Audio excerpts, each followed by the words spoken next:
মানুষের চাহিদা যতক্ষণ পূরণ করতে পারবে মার্কেটে ততক্ষণ টিকে থাকতে পারবে, চাহিদা পূরণ করতে না পারলে মার্কেটে টিকে থাকতে পারে না। আরে নিজের ঘরের মধ্যে দেখেন না, যতক্ষণ আপনি টাকা দিতে পারবেন আপনার কদর থাকবে, আপনার সম্মান থাকবে, আপনার মূল্যায়ন থাকবে। যতক্ষণ আপনি পরিশ্রম করতে পারবেন আপনাকে বাবা দিবে। আজকে অসুস্থ হয়ে পড়ে যান, কালকে আপনার থেকে চেহারা ঘুরাই নিবে। আজকে টাকা দেওয়া বন্ধ করে দেন, ইনকাম বন্ধ হয়ে যাক, চাকরি চলে যাক, ব্যবসা চলে যাক, বিদেশ থেকে মাইর খেয়ে চলে আসেন, আপনরা পর্যন্ত চিনে না।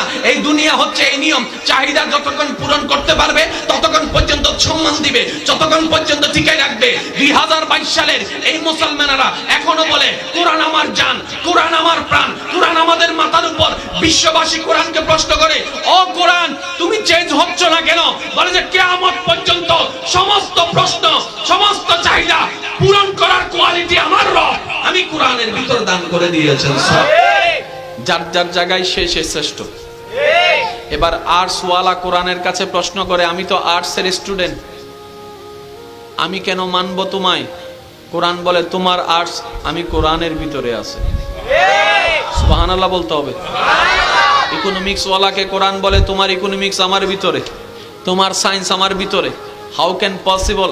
ইমানদার ভাইয়েরা মনের কানটা লাগিয়ে শুনুন, সারা পৃথিবী রাজত্ব চলছে এখন আর্টসের নয়, ইকোনমিক্সের নয়, এখন রাজত্ব চলছে সায়েন্সের, এখন রাজত্ব চলছে বিজ্ঞানের। এই বিজ্ঞানের কয়েকটা ধারা আছে, তার মধ্যে একটা সায়েন্সের মধ্যে সাবজেক্ট আছে ফিজিক্স আছে, আরেকটা আছে কেমিস্ট্রি আছে। ডাক্তারি যারা পড়ালেখা করে তারা জানে বায়োলজি নিয়ে পড়ালেখা করতে হয়। আপনি শুনলে অবাক হয়ে যাবেন।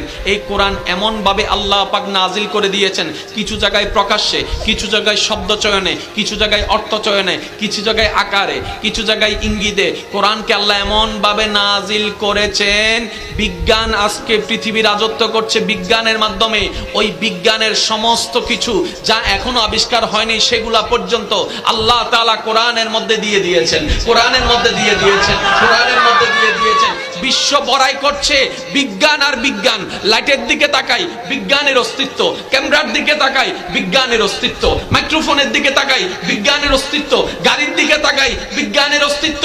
ঘড়ির দিকে তাকাই, বিজ্ঞানের অস্তিত্ব। কাপড়ের দিকে তাকাই, বিজ্ঞানের অস্তিত্ব। প্যান্ডেলের দিকে তাকাই, বিজ্ঞানের অস্তিত্ব। ওই যে গরমকালে শীতল হওয়ার জন্য এসির দিকে তাকাই, বিজ্ঞানের অস্তিত্ব। ফ্যানের দিকে তাকাই, বিজ্ঞানের অস্তিত্ব। বিজ্ঞান ছাড়া মানুষ চলতে পারে না। আর সেই বিজ্ঞান নিয়ে সমস্ত জায়গায় পাওয়ারফুল, সমস্ত জায়গায় বড়াই চলছে।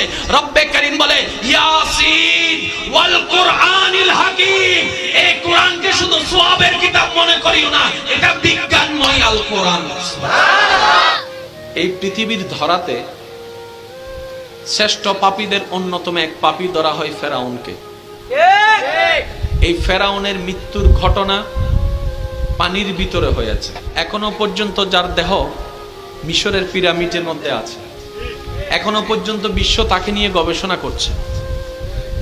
তোর মধ্যে একজন গবেষকের নাম হচ্ছে ডক্টর মুরিস বুকাইলি। ডক্টর মুরিস বুকাইলি, এই মুরিস বুকাইলি যখন সরকারের পারমিশন নিয়ে এই ফেরাউনের দেহকে গবেষণা করতে করতে সে এক পর্যায়ে রায় দিল যে ওর মৃত্যু হয়েছে লবণাক্ত পানির ভিতরে। সে এই জিনিসটা আবিষ্কার করে তো বড় অবাক হয়ে গেল যে আমি প্রথম এই তত্ত্ব দেয় নেওয়ালা। কিছুদিন পরে জানতে পারে তার দেওয়া তত্ত্ব আল কোরআনে অনেক আগে থেকে বর্ণনা করে দেওয়া। তাহলে আপনার কাছে শুধু কোরআন নাই, আপনার কাছে অল ইউনিভার্স আছে। আপনি আসমান খুঁজেন, কোরআনে আছে ফিস সামা। আপনি জমিন খুঁজছেন, ফিল আরদ। এভরিথিং কোরআনে। এবার আমি কোরআন প্রেমিকের মুখে একটা আওয়াজ শুনতে চাই, যে যেখান থেকে শুনতে পাচ্ছেন সমস্যা নাই, মাহফিলে আসার দরকার নেই, কানটা মাইকে লাগাই রাখেন। যারা ইসলাম প্রেমিক কল আসলে একবার হন সুবহানাল্লাহ। আই এনা হতা হইতে হস্টর এন্ড যদি ওনারা সুখ বলিতা অনান্তন্ত হস্ট ইনারা ডবলে যাব। যার যত শক্তি আছে একবার হন মারহাবা। এবার কোরআন প্রেমিক যারা আছেন আমার ইমানদার ভাইয়ের, আপনারা মনোযোগ। এই পৃথিবীর যত প্রকার জ্ঞান কোরআনে আছে না নাই? অতীতের জ্ঞান কোরআনে আছে না নাই? বর্তমানের জ্ঞান কোরআনে আছে না নাই? ভবিষ্যতের জ্ঞান কোরআনে আছে না নাই? এন্ড অফ এন্ড ওয়ার্ল্ড, ওয়ার্ল্ডের যে এন্ড আছে, যেটাকে আমরা কিয়ামত বলি, এটার কথাও কোরআনে আছে না নাই? ইজা জুলজিলাতিল আরদু জিলজালাহা ওয়া আখরাজ আখরাজাতিল আরদু আসকালাহা ওয়া ক্বালাল ইনসানু মা লাহা। সুবহানাল্লাহ। একটু জোরে বলবেন না সুবহানাল্লাহ। কিয়ামতের কথা কোরআনে, পরকালের কথা কোরআনে, হাসরের কথা কোরআনে, জান্নাতের কথা কোরআনে, জাহান্নামের কথা কোরআনে, আসমানের কথা কোরআনে, লৌহে মাহফুজের কথা কোরআনে, ফেরেশতাদের কথা কোরআনে, জিন জাতির কথা কোরআনে, বিজ্ঞানের কথা কোরআনে, ফিজিক্স কেমিস্ট্রির কথা কোরআনে। তাহলে কোরআন এমন একটি কিতাব, গভীর মনোযোগ, কোরআন এমন একটি কিতাব যে কিতাবের মধ্যে অল প্রকারের জ্ঞান আছে, কোনো জ্ঞান বাকি নাই। আর যার ভিতরে জ্ঞান থাকে তাকে বলা হয় জ্ঞানী, তাকে কখনো মূর্খ বলা যাবে না, কারণ জ্ঞান যার ভিতরে থাকে। এবার একটু খেয়াল করবেন আমার ইমানদার ভাইয়েরা, তর্ক বিতর্ক নয়, বুঝার মতো ইসলাম হচ্ছে ভালোবাসার ধর্ম। সমস্ত কিছু যেই কোরআনের মধ্যে আছে, আমরা সমস্ত মুসলমান বিনা দ্বিধায়, বিনা দ্বিধাদ্বন্দ্বে আমরা সবাই মুসলমান একমত। কোরআন এমন একটি কিতাব যেই কিতাবে রব্বে কারীম শুরু থেকে শেষ ভবিষ্যৎ সমস্ত জ্ঞানের ভান্ডার কোরআনের ভিতর করে দিয়েছেন। কত সুন্দরভাবে রব বলছেন, আর রহমান আল্লামাল কোরআন, যেই কোরআনে সব আছে, আমি রব সেই কোরআনকে আমার নবী মুস্তাফার অন্তরে ফিট করে দিয়েছি। আর একটু জোরে আসেন না, এই অল্প সময়টাকে একটু যদি কোনো রকম কাজে লাগার মতো কাজে লাগাইতে পারি, অন্তত রবের দরবারে গিয়ে বলতে পারবো, ইয়া রব, তোমাকে খুশি করার মতো, তোমাকে সন্তুষ্টি করার মতো কোনো যোগ্যতা, কোনো আমল, কোনো কর্ম আমার আমল নামায় নাই, কিন্তু তবে আমি বান্দা তোমাকে খুশি করার জন্য চেষ্টা করেছিলাম, আপ্রাণ চেষ্টা করেছিলাম, আপ্রাণ পরিশ্রম করেছিলাম মওলা, পারি নাই, তবে চেষ্টাটা করেছি। আর আপনারা জানেন, যেই ছাত্র চেষ্টা করে টিচার কখনো তাকে মারে না, আর যে খালি খাতা জমা দেয়, মানব জীবন আস্তে আস্তে রোগাক্রান্ত হয়ে যাচ্ছে, মানব জীবন আস্তে আস্তে ধ্বংসের মুখে চলে যাচ্ছে। ও আমার ভাইয়েরা, ইসলাম ধর্মটা কি শুধু নামাজের নাম? নয় নয়। ইসলাম কি শুধু রোজার নাম? নয় নয়। ইসলাম কি শুধু হজ জাকাতের নাম? নয় নয়। মানব জীবনের 24টা ঘন্টার সমস্ত প্রশ্নের উত্তর যেখানে আছে, এটার নাম ইসলাম। ডাক্তার বলছে পানি পেয়ে ডক ডক গট গট করে খেও না, বিরতি দিয়ে খাও, কারণ সেই পানিটা তোমার কণ্ঠনালী হয়ে পাকস্থলীতে আস্তে আস্তে যেন ডাইরেক্ট স্টোমাতে ডাইরেক্ট আঘাত না করে। আস্তে আস্তে খাও, আস্তে আস্তে খাও। 1450 বছর আগে ইসলাম একই কথা বলেছে। ডাক্তার বলছে শরীর সুস্থ থাকতে গেলে ভোর বেলায় উঠে একটু জগিং করো, হাঁটাহাঁটি করো, অর্থাৎ নাট নল বা কবজা যেগুলো আছে এগুলোকে একটু, বিয়ারিং গুলোকে একটু ধার দাও। হাঁটলে এমন ভাবে হাঁটো যেন শরীর থেকে ঘাম নির্গত হয়। এই ঘাম নির্গত হলে শরীরের জন্য ভালো হয়। সেজন্য শহর এলাকায় গেলে দেখবেন সকালবেলা উঠে বেলিকেস পরে পরে সবাই দৌড়াচ্ছে। ও দাদা, দৌড়াও কেন এই বয়সে? বলে যে ডাক্তার বলেছে। তো ডাক্তার কেন বলেছে? বলে যে আমার শরীরে বিভিন্ন রোগ বাসা বেঁধেছে, এগুলার সাথে আমার যুদ্ধ করতে গেলে আমার কিছু এক্সট্রা শক্তির দরকার। এই এক্সট্রা শক্তির কিছু অংশ ওষুধ দিয়ে আসে, আবার কিছু অংশ খাবার নিয়মের মধ্যে আসে, আবার কিছু অংশ ব্যায়ামের মধ্যে আসে। এই ডাক্তার মানবের সুস্থতার জন্য যেই পরামর্শটা আমার দাদাকে, আমার নানাকে দিচ্ছে, দাদা নানা কষ্ট হলো পালন করছে, 1450 বছর আগে আমাদের নবীর মাধ্যমে আল্লাহ তাআলা মানব জাতির কল্যাণের জন্য এই পরামর্শ দান করে দিয়েছেন। আমরা শুধু বছর একটা মাস খেজুর খাই, রমজান মাসে।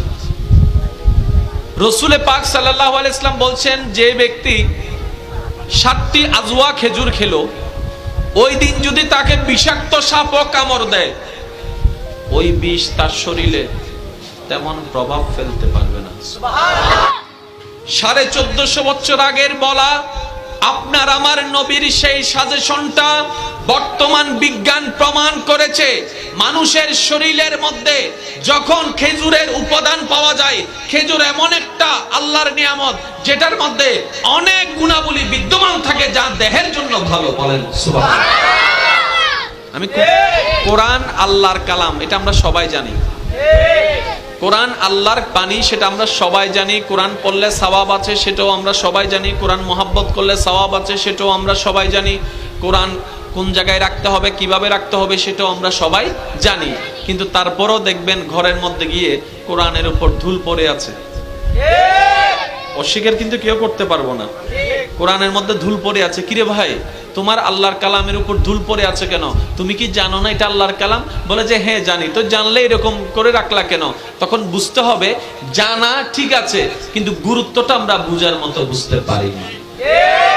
এই পৃথিবী কি একদিন এভাবে, সব সময় কি এভাবেই ছিল, নাকি এক জায়গায় ছিল?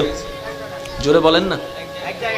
একটা সময় পৃথিবী ছিল না, সূর্য ছিল না, চন্দ্র ছিল না, সব কিছু মিলে একটা ছিল। কি ছিল?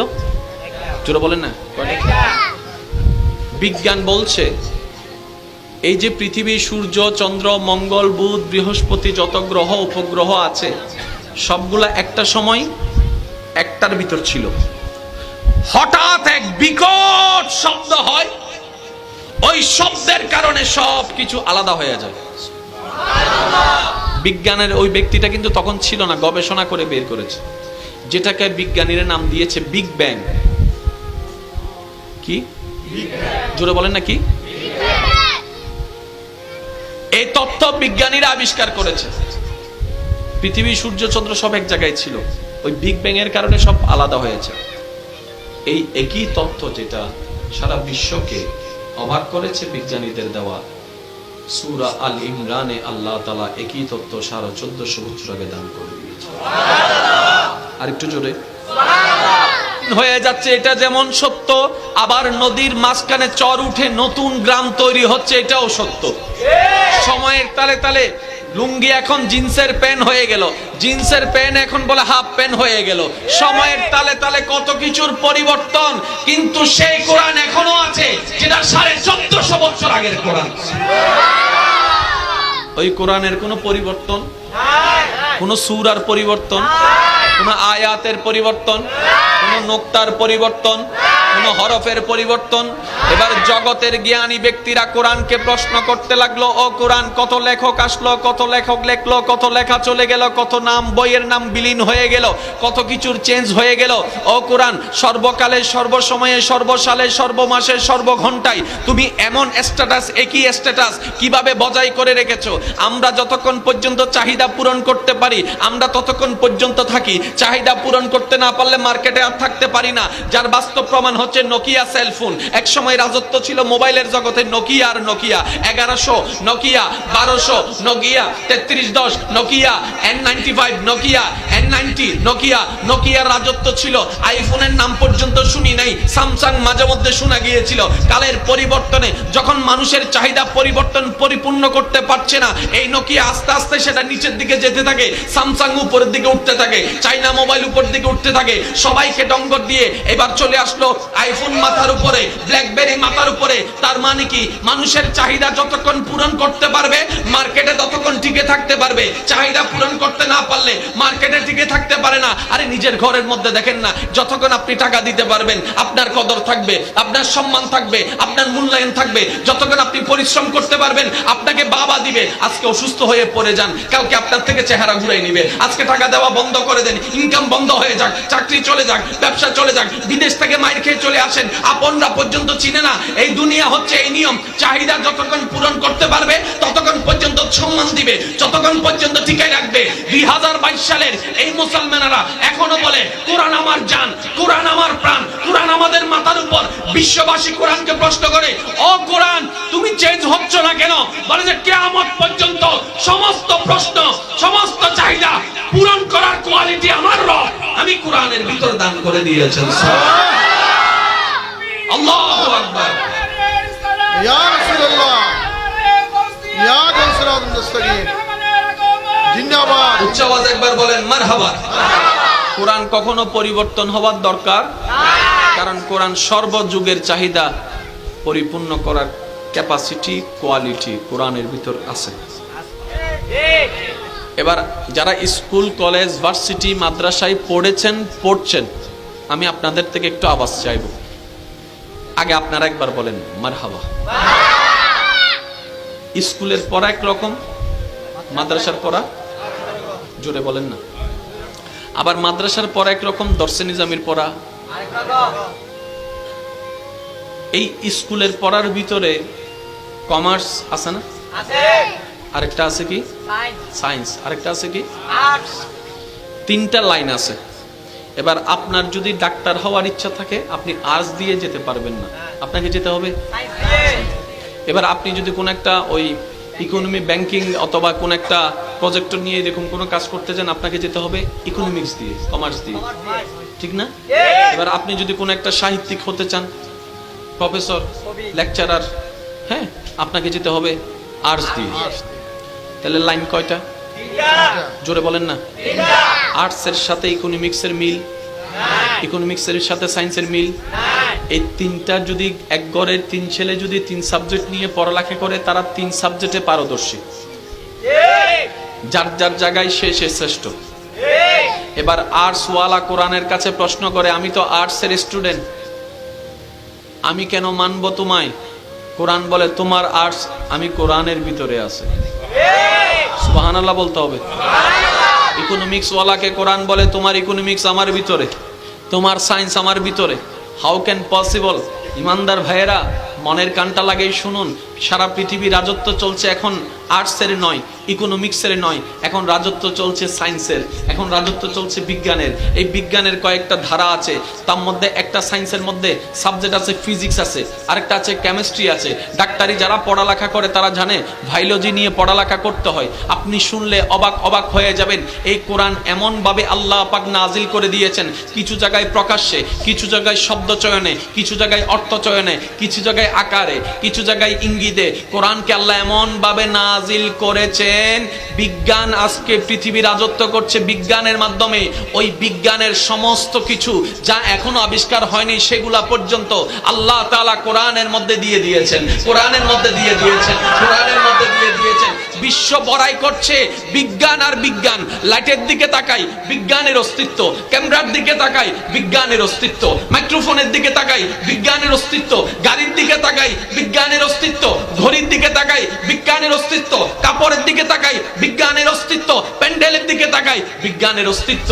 ওই যে গরমকালে শীতল হওয়ার জন্য এসির দিকে তাকাই, বিজ্ঞানের অস্তিত্ব। ফ্যানের দিকে তাকাই, বিজ্ঞানের অস্তিত্ব। বিজ্ঞান ছাড়া মানুষ চলতে পারে না। আর সেই বিজ্ঞান নিয়ে সমস্ত জায়গায় পাওয়ারফুল, সমস্ত জায়গায় বড়াই চলছে। রব্বে কারীম বলে ইয়াসিন ওয়াল কুরআনিল হাকীম, এই কোরআনকে শুধু সওয়াবের কিতাব মনে করিও না, এটা বিজ্ঞানময় আল কোরআন। সুবহানাল্লাহ। আরেকটু জোরে সুবহানাল্লাহ। কোরআন শুধু পড়ার জিনিস না, এটা বুঝারও জিনিস। এবার আমার যুবক ভাইয়ের আওয়াজ দিয়ে বলেন, এই পৃথিবী কি একদিন এভাবে, সব সময় কি এভাবে ছিল নাকি এক জায়গায় ছিল? জোরে বলেন না। একটা সময় পৃথিবী ছিল না, সূর্য ছিল না, চন্দ্র ছিল না, সব কিছু মিলে একটা ছিল। কি ছিল? জোরে বলেন না। বিজ্ঞান বলছে এই যে পৃথিবী, সূর্য, চন্দ্র, মঙ্গল, বুধ, বৃহস্পতি, যত গ্রহ উপগ্রহ আছে সবগুলা একটা সময় একটার ভিতর ছিল। হঠাৎ এক বিকট শব্দ হয়, ওই শব্দের কারণে সব কিছু আলাদা হয়ে যায়। বিজ্ঞানের ওই ব্যক্তিটা কিন্তু তখন ছিল না, গবেষণা করে বের করেছে, যেটাকে বিজ্ঞানীরা নাম দিয়েছে বিগ ব্যাং। কি? জোরে বলেন না কি? এই তথ্য বিজ্ঞানীরা আবিষ্কার করেছে। পৃথিবী, সূর্য, চন্দ্র সব এক জায়গায় ছিল, ওই বিগ ব্যাং এর কারণে সব আলাদা হয়েছে। এই একই তথ্য যেটা সারা বিশ্বকে অবাক করেছে, বিজ্ঞানীদের দেওয়া সূরা আল ইমরানে আল্লাহ তাআলা একই তথ্য 1450 বছর আগে দান করে দিয়েছে। সুবহানাল্লাহ। আরেকটু জোরে সুবহানাল্লাহ। এই পৃথিবীর ধরাতে শ্রেষ্ঠ পাপীদের অন্যতম এক পাপী ধরা হয় ফেরাউনকে। এই ফেরাউনের মৃত্যুর ঘটনা পানির ভিতরে হয়েছে। জোরে বলেন। এখনো পর্যন্ত যার দেহ মিশরের পিরামিডের মধ্যে আছে, এখনো পর্যন্ত বিশ্ব তাকে নিয়ে গবেষণা করছে। তোর মধ্যে একজন গবেষকের নাম হচ্ছে doctor Morris Bucaille. Doctor Morris Bucaille. এই মরিস বুকাইলি যখন সরকারের পারমিশন নিয়ে এই ফেরাউনের দেহকে গবেষণা করতে করতে সে এক পর্যায়ে রায় দিল যে ওর মৃত্যু হয়েছে লবণাক্ত পানির ভিতরে। ওর গবেষণায় বলছে। সে এই জিনিসটা আবিষ্কার করে তো বড় অবাক হয়ে গেল যে আমি প্রথম এই তত্ত্ব দেনেওয়ালা। কিছুদিন পরে জানতে পারে তার দেওয়া তত্ত্ব আল কোরআনে অনেক আগে থেকে বর্ণনা করে দেওয়া। তাহলে আপনার কাছে শুধু কোরআন নাই, আপনার কাছে অল ইউনিভার্স আছে। সুবহানাল্লাহ বলেন না রে ভাই? আপনি আসমান খুঁজেন, কোরআনে আছে ফিস সামা। আপনি জমিন খুঁজছেন, ফিল আরদ। এভরিথিং কোরআনে। এবার আমি কোরআন প্রেমিকের মুখে একটা আওয়াজ শুনতে চাই, যে যেখান থেকে শুনতে পাচ্ছেন সমস্যা নাই, মাহফিলে আসার দরকার নেই, কানটা মাইকে লাগায় রাখেন। যারা ইসলাম প্রেমিক কল আসলে একবার হন সুবহানাল্লাহ। আই এনা হতা হইতে হস্টর এন্ড যদি ওনারা সুপ বলিতে হন অত্যন্ত হস্ট ইনারা ডবল হয়ে যাব। যার যত শক্তি আছে একবার হন মারহাবা। এবার কোরআন প্রেমিক যারা আছেন আমার ইমানদার ভাইয়েরা, আপনারা মনোযোগ। এই পৃথিবীর যত প্রকার জ্ঞান কোরআনে আছে না নাই? অতীতের জ্ঞান কোরআনে আছে না নাই? বর্তমানের জ্ঞান কোরআনে আছে না নাই? ভবিষ্যতের জ্ঞান কোরআনে আছে না নাই? এন্ড অফ এন্ড ওয়ার্ল্ড, ওয়ার্ল্ডের যে এন্ড আছে, যেটাকে আমরা কিয়ামত বলি, এটার কথাও কোরআনে আছে না নাই? ইজা জুলজিলাতিল আরদু জিলজালাহা ওয়া আখরাজাতিল আরদু আসকালাহা ওয়া ক্বালাল ইনসানু মা লাহা। সুবহানাল্লাহ। আরেকটু জোরে বলবেন না? সুবহানাল্লাহ। কিয়ামতের কথা কোরআনে, পরকালের কথা কোরআনে, হাসরের কথা কোরআনে, জান্নাতের কথা কোরআনে, জাহান্নামের কথা কোরআনে, আসমানের কথা কোরআনে, লৌহে মাহফুজের কথা কোরআনে, ফেরেশতাদের কথা কোরআনে, জিন জাতির কথা কোরআনে, বিজ্ঞানের কথা কোরআনে, ফিজিক্স কেমিস্ট্রির কথা কোরআনে। তাহলে কোরআন এমন একটি কিতাব, গভীর মনোযোগ, কোরআন এমন একটি কিতাব যে কিতাবের মধ্যে অল প্রকারের জ্ঞান আছে, কোনো জ্ঞান বাকি নাই। আর যার ভিতরে জ্ঞান থাকে তাকে বলা হয় জ্ঞানী, তাকে কখনো মূর্খ বলা যাবে না, কারণ জ্ঞান যার ভিতরে থাকে। এবার একটু খেয়াল করবেন আমার ইমানদার ভাইয়েরা, তর্ক বিতর্ক নয়, বুঝার মতো ইসলাম হচ্ছে ভালোবাসার ধর্ম। সমস্ত কিছু যেই কোরআনের মধ্যে আছে, আমরা সমস্ত মুসলমান বিনা দ্বিধায়, বিনা দ্বিধাদ্বন্দ্বে আমরা সবাই মুসলমান একমত। কোরআন এমন একটি কিতাব যেই কিতাবে রব্বে কারীম শুরু থেকে শেষ ভবিষ্যৎ সমস্ত জ্ঞানের ভান্ডার কোরআনের ভিতর করে দিয়েছেন। কত সুন্দরভাবে রব বলছেন, আর রহমান আল্লামাল কোরআন। যেই কোরআনে সব আছে, আমি রব সেই কোরআনকে আমার নবী মুস্তাফার অন্তরে ফিট করে দিয়েছি। সুবহানাল্লাহ। আরেকটু জোরে সুবহানাল্লাহ। কোরআনে যদি সব থাকে, কোরআনে যদি সব থাকে, কোরআনটা যদি আল্লাহ কোরআনের সে মেমোরি কার্ডটা যদি নবীর অন্তরে ফিট করে দেয়, তাহলে অর্থ কি দাঁড়ায়? নবীর অন্তরেও বেগিন আর মেমোরি কার্ডও আছে, মেমোরি আর মোবাইলত আছে। তার মানে কি বেগিন আর হাসে আছে? ইয়ান বুঝি পেলে হন মারামারি গরম পড়িব না, নাকি অঙ্কলে বইম পড়িব 2 2 4? হ্যাঁ, বেগিন হন্ডা আছে, মেমোরি কার্ডও